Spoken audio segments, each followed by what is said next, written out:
invisible illnesses, realize that you can still lead a pretty healthy and active lifestyle. It's just not going to be the one that you had envisioned for yourself, but the time is going to pass regardless. It's up to you to make the best of your situation. And you know what? That's true even for healthy people. And you know it's really important for your overall health because you know if you have health issues, if you have chronic health problems, you know about the mind body connection. There's absolutely no denying it. So anything that's good for your mental health is going to be good for your physical health. And setting boundaries is really important for your mental health. And I'll be honest, it's something that I kind of struggle with. So let's talk about it. This information is from Psychology Today. Mariana Bakarova. I know I didn't say that right. I hope I gave it a little bit of an appropriate rolled R, but she's got a PhD and she said, quote, boundaries can be defined as the limits we set with other people, end quote. I'm not very good at this, but you know what? We teach people how to treat us. We teach people what we're going to put up with. What we allow is highly indicative of our opinion of ourselves. It's indicative of your self-worth. But if you're a people pleaser, I've always been a people pleaser. I truly, one of the things that makes me very happy is making other people happy. But you know what? When you're like that, it's really easy for other people to overstep big time. And we allow them to because we haven't established our boundaries with them. So we're allowing this to happen. Then we get all mad. We can't get mad. It's your fault. It's your fault. Accept it. You can't fix a problem you're not willing to face. So you need to own your responsibility in this. If you go along to get along, which honestly, that's been my mantra for a long time, which is kind of sad. But when you go along to get along, you're putting somebody else's wants and needs ahead of your own. Nobody's worth that. Why do we do this stuff? It's really unhealthy if you don't have boundaries. And again, this is something I struggle with. So trust me, it's really unhealthy. So, how do you get started? First thing, you need to know yourself. Know thyself. What are your values? What matters? What truly matters to you? I don't mean what matters to you on a superficial level. I mean, at the end of the day, if the shit hits the fan, what matters to you? Do you even know? You'd be surprised how many people, oh, sure, I know my priorities. Oh, sure, I know this. Of course, I know what matters to me. Okay, write it down. It's a whole lot different to think, oh, sure, I got this, than to sit there and stare at a blank page and have to write it down. But if you are in touch with your values and your priorities, it shouldn't be that hard for you to write them down. The better you understand yourself, the easier it's going to be for you to set and reinforce your boundaries. Number two, and I just said this a second ago, you have to accept responsibility for your role. If you do not set boundaries and if you do not enforce those boundaries, then don't complain when people walk all over you because they will. It's kind of human nature, to be honest. A good example of setting a boundary like this is see, I can say this because I never had kids and my mom was not this kind of mom. Thank goodness. But maybe your mom doesn't approve of the way you're raising your children and you just dread talking to her because you know it's going to turn into a session where she's complaining about your kids and you're going to feel terrible. So you know what you do? The next time that you're on the phone with her and she starts in while you and those kids, you just say, "You know what, mom? I really don't want to discuss this with you. I love you, but I got something to do, so I'll call you in a day or two." And hang up the phone. Don't be ugly. Don't be nasty. Just set the boundary. If she calls back right away, don't answer. You told her you were busy. Don't lie. Next time she brings it up, just do the same thing. Is this going to be easy? No, it's not. But your choice is it's going to be hard either way, right? It's going to be hard to listen to the criticism, or it's going to be hard to just say, hey, I don't want to, we're not going to discuss this. Number three, you need to love yourself. Everything that you've done. I used to be so ashamed of my past, which is so funny to me now because it's the past. What the hell am I going to really do about it? But more than that, even the worst experiences, and I've been through some crazy shit, but even the worst things that I've been through, all of my experiences in my past have made me who I am today. And I kind of like who I am today. I'm pretty happy with who I am today. You need to understand that all of those experiences, they brought you here. Even the stuff that you're not proud of, the stuff that you're just, oh my God, I hope no one ever finds out. Well, they will, because they always do. Oh, sorry. But quit giving it power.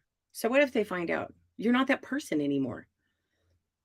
You need to embrace that fact. Look, you've made it this far. Whatever has gone on in your life, you have made it this far. So you're obviously, maybe you're not thriving, but you're obviously doing something right. So you need to love and respect yourself. You need to give yourself the grace to realize, okay, maybe I wasn't the best person 10, 20 years ago, but I'm not that person anymore. When you love and respect yourself, guess what? You're going to expect others to treat you accordingly. And when they don't, that is an enormous red flag. Now, here's a word of caution. This is where I really stumble. Don't get caught up in your idea of who someone is. Now, I'm really bad about that. I I am really Pollyanna-ish about most people, and I try to see the best in everybody. And some people just aren't good people.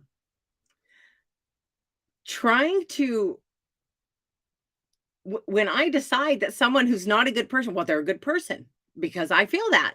Well, guess what? That's projection. It has it has nothing to do with that person. It has to do with what I've decided. People will show you who they are. Pay attention and listen.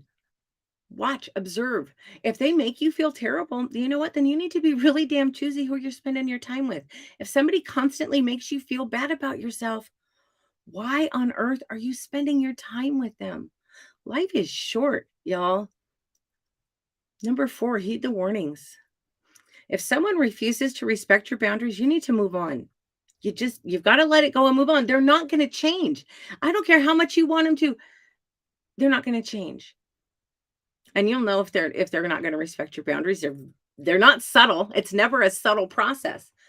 Now, if it's not someone that you can gently, please don't be ugly to anybody, but if you can't gently nudge somebody out of your life, if it's someone you have to deal with, you have to limit your exposure to them. I used to have a woman at work. She was very unpleasant.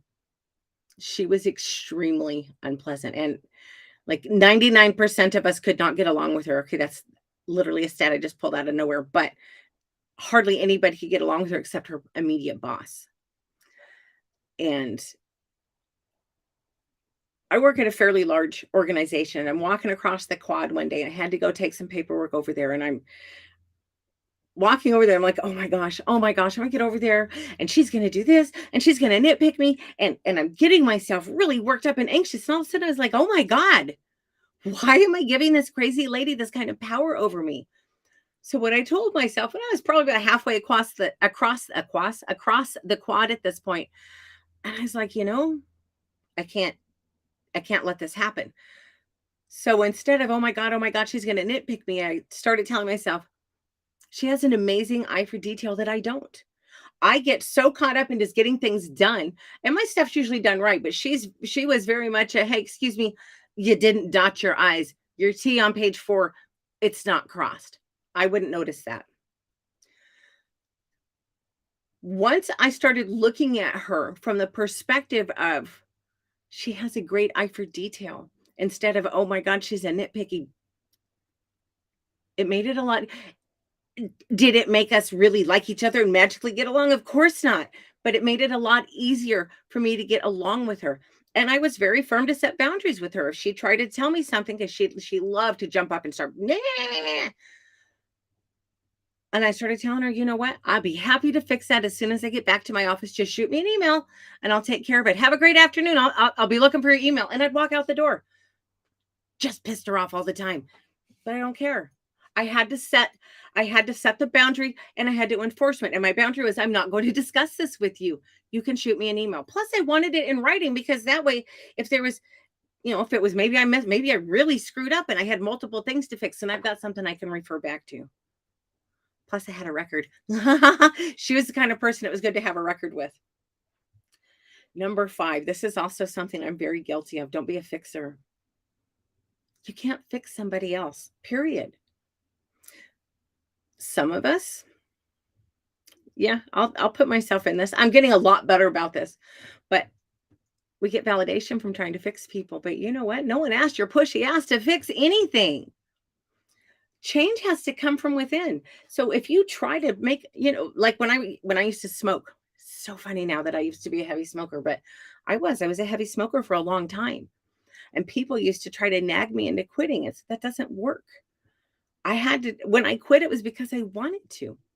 Another really good example along smoking lines, I had a girlfriend at work who came down with COPD. And she's such an amazing, wonderful human being. She really is. I think the world of her. Her health is so bad, she had to quit working with me. She had to quit her job. It's just terrible. But another friend, a mutual friend, got mad at me one day. Well, you need to tell her to quit smoking. I said, no, I don't. Well, you're her friend. If you were really her friend, you would tell her to quit smoking. I said, okay, first of all, my position as her friend is not to be her conscience, and it's not to be her nag. My position as her friend is to love her and support her. She's an educated woman. She has an advanced degree. I guarantee you, since she has a diagnosis of COPD, guarantee you she's had these conversations with her doctor. She doesn't need me to nag her. It would not have done my friend any good for me to sit there and bitch at her nonstop about her smoking. All it would have done was damage our friendship. It's not worth it. She's not going to quit smoking because I'm badgering her. She'd quit smoking if she wanted to. I wish she wanted to. But you know what? That's not your choice to make. And that can be really hard sometimes, but you can't fix people. Number 6, you need to remember that you are in charge. You can change your mind or your beliefs. You run into this a lot these days. Well, that's not what you used to think. Well, guess what? I'm allowed to change my mind. I'm allowed to adopt a different position. And I don't owe you any freaking explanation for it at all. It's none of your damned business. If you start making changes in your life, especially if you start setting boundaries, you know what? You're going to get a lot of pushback. You need to remember you're in charge of this. The pushback, that's going to be hurtful. Side note, you need to see it from their perspective, though, because if they're used to walking all over you and you all of a sudden develop a little bit of a spine, they're going to be like, what the hell is going on here? And they're not going to like that change in you. If somebody absolutely refuses to respect your boundaries, then you have got to be prepared to just walk away. And it's not easy. But what's your choice? You have to get to the point where your health, your mental health, is more important than pleasing other people. And if you don't get there, there's nothing, I can't help you get there. You have to believe in yourself. You have to love yourself. You have to care enough about yourself and your peace of mind to do this. I can't do it for you. Oh, it reminds me of another work story. So I work with someone we think he's got Asperger's, but we're not sure. And he gets bullied a lot. And I told him one day how I would handle the bullying, which was very blunt and frankly pretty rude. It was essentially get the F out of here. And he flinched.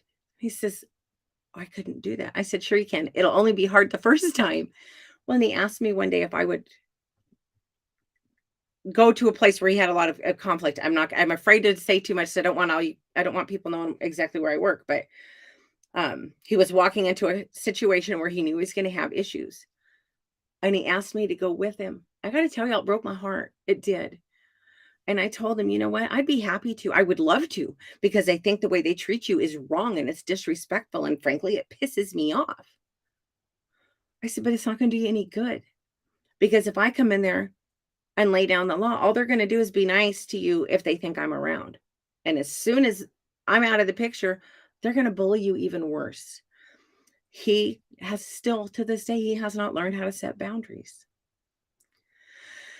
Number 7, you need to create psychic space. What does that mean? You can be emotionally attached to someone or a scenario without getting involved on a psychological or intellectual level.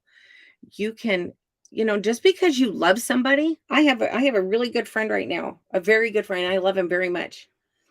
And I guess this isn't really a good example though, because this isn't setting a boundary. Shh, shh, shh, shh. So never mind. I'm not going to finish that story because it's irrelevant. It's just on my mind because I saw the person this afternoon and they're going through, my God, they're going through the worst time. But back to boundaries. You don't have to you don't have to get completely wrapped up in someone else's drama. You can still love them and you can still be supportive without getting caught up in the BS and the nonsense. That's setting your boundaries. Boundaries allow you to be yourself without worrying about other people's emotions, how they're going to respond. I really try not to get political on here, but like this whole microaggressions thing, I'm sorry, what a load of shit. That is no. A microaggression, what that tells me now, if it's a constant little dig and it's the same little dig, perhaps you'd have a case. But if it's just a random comment made by someone you barely know and you get upset about it, that's your problem. It is, you need to have a lot more emotional resilience than that. You just do. My God, you can't go around getting offended by everything people do. You can't control other people. You're never going to stop people from being assholes. The only thing you can do is learn how to control how you choose to respond to them. Setting a boundary is just, according to Abigail Brenner, MD, quote, gaining a healthy perspective of others without creating conflict within yourself is the goal. That's it. That's all that setting boundaries is about. It's about allowing you to be fully you without worrying about what other people are going to say. And it allows you to break free from the people who try to drag you down, because there's too many people like that out there. But you want to know what is the best litmus test for other people? If they don't lift you up, psh, they're gone. You don't got time, energy, or patience for that crap. At least I hope you don't. Because if you do, then you probably live a really drama-filled life, which honestly, you're probably not a fan of mine. So I guess that's irrelevant. Anyway, it's been a really weird day. I got the pain meds thing. It's so weird. I always feel like a weirdo talking about pain medication because I don't like it. I don't want to rely on it. Years ago, my clinic used to stuff me full of Vicodin like they were Pez candy. And after a couple years of that, I finally was like, I'm not doing this anymore. And I quit. I refused to take them. Well, fast forward, and now we've hit the opioid scare. And I know a lot of you have heard this, so I'm sorry, but the pendulum has swung completely the other direction. And now getting medication is just like pulling teeth. And I'm very careful when I do get pain meds, partly because I don't want to run out because I know how much it sucks to be out and need it. But I am very aware of addiction. And I don't take more than I need. So I have a pretty low dose, or a pretty low, I guess a pretty mellow pain medication would be a better way to put it. It's called Tramadol. In fact, I was talking to a girl I know at my pharmacy, and it's like, man, I can't believe all the crap I have to go through to get this. And she's like, it's Tramadol. I only take a half a pill. I try to take no more than one pill in a day. I think my prescription is written for every 6 hours. I don't know because I never take it that way. But I take a half a pill in the morning and usually a half a pill at night. And that's it. If I need it, I don't do this every day. Well, today I had to take a half at noon because the pain just was not going away. And that always makes me, it's a really, I'm so funny about that emotionally. I do so much self-care. I try to, I'm not very good at it, I'll be honest, but I try to watch my diet. I'm good about exercising. I even started lifting weights again because all of my medical team has been telling me for years, you need to lift weights. And I hate it. I hate it. I hate it. But I'm doing it because I need it, because it's good for me. And I got to figure out a way to get healthy. But man, I'm getting my ass kicked today. So taking that other half, I'm hoping I won't have to take one tonight, but we'll just have to see. It just puts me in a weird mental place. But anyway, I hope you'll have a great night. Look, I'm definitely not an expert on setting boundaries, but I can help you find resources that'll help you. You guys, we live in such an amazing age and we take it so for granted, but even 20 years ago, the internet wasn't anything like it is now. And you have you have the world at your fingertips. If you want to learn something, if you want to learn how to set boundaries, if you want to learn anything, you can go online and research it. It's amazing. It's easy. And for me, it's fun. I like this kind of stuff. Anyway, I hope you'll have a great night. You have any questions, or if you just want to follow me, the only place to ever find me on social media is on Twitter at Alaskan Courtney. I try to be very responsive, but I'm not perfect. If I miss it and you want to talk to me, just say, hey, I've already hit you up once. I need to talk to you. I'm really passionate about helping anybody with chronic illnesses. Doesn't have to be women. I have a few men that I talk to. Guide. I don't want to say guide. That sounds, because it's not that formal of a. But they come to me for advice because they know that I've been here and I've been dealing with this a long time, and I do deal with it all pretty well, all in all things considered. And that's way too many all. So have a great night. I will be back Friday at 5 o'clock Alaska